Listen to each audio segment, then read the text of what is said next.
آئینی عدالت کے قیام کا ہے. ظاہر ہے کہ یہ بھی ممکنہ طور پر تجویز میں شامل ہو سکتا ہے. تو اس میں آپ لوگوں کی انڈرسٹینڈنگ کیا ہے؟ کیونکہ پہلے بھی یہ مولانا صاحب کی جانب سے بھی یہ مطالبہ آیا تھا, اس پہ بات کی گئی تھی, اور بھی کئی لوگ کہہ رہے تھے. آپ کی انڈرسٹینڈنگ کیا ہے اس پہ, آپ کی جماعت کی؟ ستی صاحب, کانسٹیٹیوشنل کورٹس کا قیام تو میثاق جمہوریت میں بھی ہے, اور اس کے اوپر ہم نے 26 آئینی ترمیم میں بھی کوشش کی تھی, لیکن اس وقت شاید پی ٹی آئی کی رائے یہ تھی کہ کانسٹیٹیوشنل بینچ بنایا جائے, تو اس کے اوپر رضامندی ہو گئی تھی. لیکن اس بار میں سمجھتی ہوں کہ کانسٹیٹیوشنل کورٹس کے حوالے سے بات چیت ہوگی, اور اگر کنسنسس ڈیولپ ہو جاتا ہے تو کانسٹیٹیوشنل کورٹس بننے چاہیے. اچھا, تو People's Party is very very clear on دس.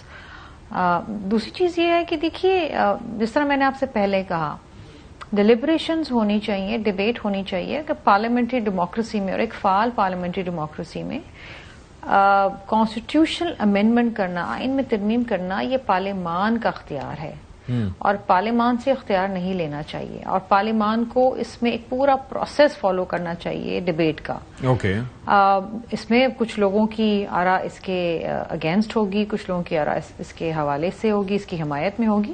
لیکن میں آج دیکھ رہی تھی جماعت اسلامی نے کہا کہ جی ہم اس کو ریجیکٹ کرتے ہیں.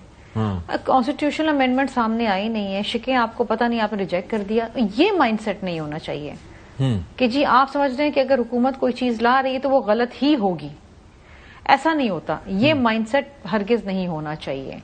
اور ایک اوپن مائنڈ کے ساتھ ایک اچھے پارلیمنٹیرین کے طریقے سے ایک اچھی سیاسی جماعت جو پاکستان میں بہتری لانا چاہتی ہے. دیکھیے, وقت کے ساتھ ساتھ معاملات اور حالات میں چینجز آتے ہیں. وہ چیز جو 1970 میں تھی آج وہ ریڈنڈنٹ ہو گئی ہے, نیا زمانہ ہے, نئے طریقہ کار ہیں. پہلے ہم پیدل چل کے جاتے تھے, پھر ہم کشتیوں میں جاتے تھے, اب ہم جہازوں میں جاتے ہیں.